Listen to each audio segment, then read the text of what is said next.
Alright guys, in this second video for the Thai lesson, so we're going to talk about some linguistics here again today. Okay, because it's like, I guess you guys can call it linguistics, but that's what it seems like we're doing, linguistics. But a lot of this stuff with the letters, you just have to if you're trying to get technical with these letters, the alphabet or whatnot, you have to know this stuff. But to be honest with you guys, you don't, like, if you first starting off learning Thai, you don't have to, take this approach for learning how to read and write Thai. You don't really have to, because it's not natural. Like, this is not natural learning. Okay, this is not natural learning. Natural learning is doing something like this. This is pretty much how I learn. Now I know my tones aren't perfectly Thai. I got my tonation problems, but that's okay. Why do I have tonation problems? I have tonation problems because that was like a lack of listening to the language. So if you don't listen to it, if you don't listen to the language that often, then you're going to have some problems. I think that's with any language as far as pronunciation and whatnot. So when I first, as I told you guys before, when I first started learning Thai, basically I'm going to show you. This is what I have had. Okay, this is actually a new version of the what is this? The language learning, language/30. This is actually a new version. Okay, this here. All right, but the one I had was with cassette. This was a long time ago. I just recently bought this. All right, language/30. This is what I started off with Thai. I know it's weird. It's not even a course. It's not a course book. It's basically a phrase book. All it is a phrase book. So I had this phrase book, one with the audio, and I had a dictionary, and that was it. And basically, I just, I went to the chat rooms. I used this. I took some phrases out of here, and at the same time, I just, as you can see, I don't know if you guys can see it clear enough, but as you can see here, they have these general expressions. Okay, they have general expressions in here, and not only do they have the romanized, they have the actual script. So I just kind of copied the script over and over and over and over. I just memorized it, and there was some pronunciation, like, type of letters that I wasn't sure. Like, I was kind of confused. Like, why did it end with this? This letter ends with that. Like, I found out that they have initial and final positions of certain letters. And see, I was running to that and this, but I didn't care. I just memorized it. So I just memorized the stuff. That's what you call natural learning. You just memorize and you listening and you memorize stuff instead of playing with the rules all the time. And another thing, like, unfortunately, when I first started learning Thai, I didn't have Teach Yourself. I didn't have a course like Teach Yourself or that beginner's Thai book I got from Pai Boom Publishing. This is good because it has dialogues. It has dialogues. You can listen to the dialogue and just follow along. Write out the dialogue over and over and over. That's what I would do. I would just write it out maybe like 3 or 4 times and listen to it over and over. Listen to the native speaker and try to mimic them. You see, I didn't do that with Thai. That's why I have tonation problems with Thai. Now, like Vietnamese, like the language like Vietnamese, like I had to Teach Yourself. See, I start Vietnamese with Teach Yourself, and I had like a phrase book too, like this. I actually had a language 30 when I started learning Vietnamese. I listened to the audio over and over and over and over, and I just mimicked the native speakers. I didn't do that with Thai because I didn't have this for Thai.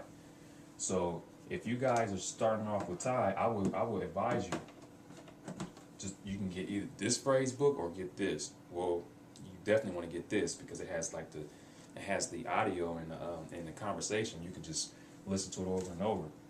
So that's natural learning. I just will listen to the audio and copy the script and just memorize everything. This is a new approach for me. I didn't learn Thai like this, okay? But I know there are people out there who are interested in like like the linguistics and whatnot. And I like linguistics too, but I'm not really big into linguistics. But I'm more into like natural learning and learning the communication right away. But this is actually very interesting, okay? This is very interesting to Thai. Like, when you go back to the letters and break stuff down, it's very interesting, but it's very interesting and complicated. Okay, So basically here what I have, the other day I introduced you guys the low class, the low class and the, what was it? Yeah, the low class and the mid class. Now, I only did this row here. These letters here, these are the ones you guys got the other day for the low class. Okay, these down here. Now, there are more. Okay, this row, you have this row, and this row here. These 3 rows here, these are all part of the low class. So you might want to write these down and memorize these. These are part of the low class. Okay. And then initial, like I was just talking about the initial and the final position. See, they have like certain, like let's look at the first row. Okay, over here I have it marked initial and final. Initial and final. Initial and final. So let's go to the recent letters we had the other day in the low class. So we said the other day that this was a N. So in the initial position it will be an N sound, and in the final position it will be a N. The M, same thing. It will be M in the initial and M in the final. Same with Ng. Ng, Ng. Now this R here, this is when I had, this was weird. Like when I first learned, like there was a word in Thai, like Jing, like I think it's Jing, yeah, Jing Rukra. That's like really, or something like that. And they use this letter here.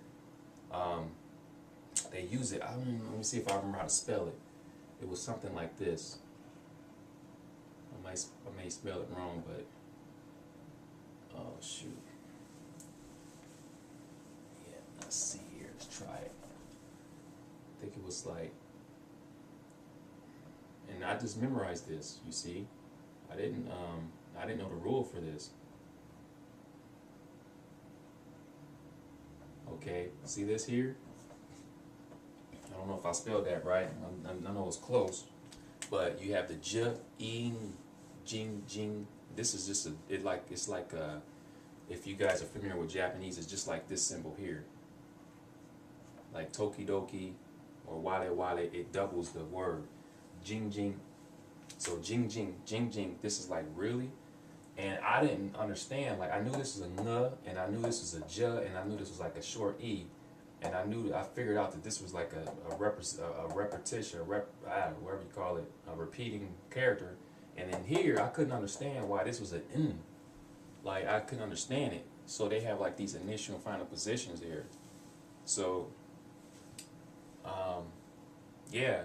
So you have to know like the different sounds. So as we see here, you have r. Now this r, if it begins, if it's initial, it's a r, and if it's at the end, it's going to be a n sound. Here, l, and if it's at the end, it's a n sound. Ya, and then w. So they changed. A lot of the letters were changed depending on their position. So that is important. So you guys want to take note of these classes here. Okay, these are all the letters for the low class, and these letters here, these are all the mid class letters. Okay, mid class. We had actually, if I'm not mistaken, yeah, we had these the other day. Yeah, these are all the mid, and then there were 2 more that weren't added. These 2, those are part of the mid class as well. And in high class, we didn't get to high class last time. These are all high class. Okay, and as you can see, they all have the final initial, and here these 3 letters, I put this there because at the beginning, the initial, they all will sound like an S. So it's SS sound, but at the end it will be a T. You see? So yeah, that's it there. And these 2 here, these are also part of the high class. So if you want to get technical with this stuff, if you want to get into the linguistics and whatnot, then you have to memorize these, because like if you want to explain to people, if you're into linguistics and you want to talk about this stuff, then you have to know how these letters work, the positions and whatnot, their functions. And you guys want to see, like today I'm not going to talk about tones, but the next video I'm going to talk about tones. And you guys are going to see why these classes are so important to know. If you don't know the class of these letters here, then you're not going to understand the tones. So you have to know these classes for these letters here. But if you go in a natural way, you don't care about linguistics, I mean, it doesn't matter. You could just go get you, like I said, get you a course, listen to the audio, and just get the reading and write it over and over and just memorize the stuff. If you want to do it in a natural way, but this is good stuff for linguists. This is good stuff. Okay. So these are all the classes here. You have your low class, you have your mid class, and you have your high class. All right. So take a note of those. And here I have. I'm going to talk about dead syllables, because this is something else that is important in Thai. If you want to get down to if you want to get technical with it, this is something you have to know. Okay. So here we have dead syllables. Thai has dead syllables and live syllables. Today we just want to talk about the dead syllables. Now next time I'm going to introduce the live syllables along with some tones. But the dead syllables, I started with the dead syllables because this is probably easier than the live syllables to remember. So in dead syllables, what happens is what's going to happen is it ends with a short vowel. The word will end with a short vowel or PTK. Okay, the dead syllable ends with short vowels or PTK. So what does that mean? When you have a word, let's start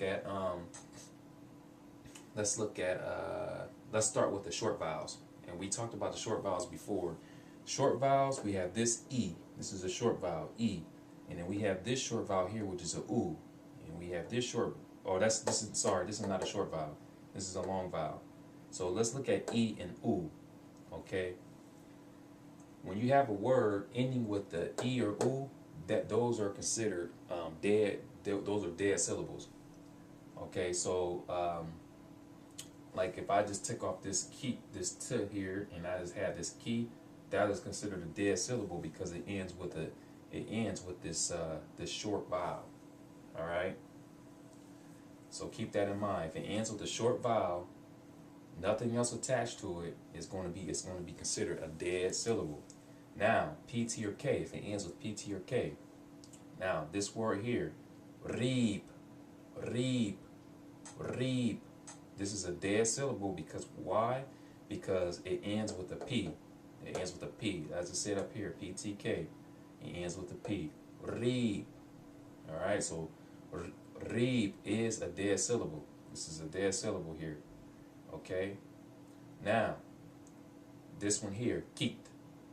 Keet. Ends with the dead syllable t. As I said here, t. Okay. And then another one, yak, yak, yak. It's difficult. So it ends with a K. So it's considered a dead syllable. All right. So that's important to know. Like I said, if you want to get down and dirty with the linguistics, this stuff you have to know this stuff. You have to know it. If you want to explain to someone asks you why is it like this, why is it like that, that you have to know this is important. So yeah, that's pretty much it for this video. I haven't talked about tones yet, but you guys, it's just like math. You have to take like gradual steps because you can't just jump to something and thinking like you're gonna understand it right away. So you have to know. Start with these here. You have to know the classes. Okay, those are important. Know the classes of each of these letters, and then dead syllables, the dead syllables and the live syllables. All right. So once you guys understand those, then you're going to see how the tones are going to make sense, because they make a lot of sense to me. Like now, I study them. Like at first, I didn't study them like in this way, but I was reading and stuff, and it makes a lot of sense to me. It makes a lot of sense. So I'm going to conclude this video here, and let me know what you guys think. And as usual, you native speakers, if there are any inaccuracies here, go ahead and post a video response or leave a comment down in the comment area, and we'll be happy to see that. So we will conclude this video now, and this is the linguistics of the letters. This is what we got.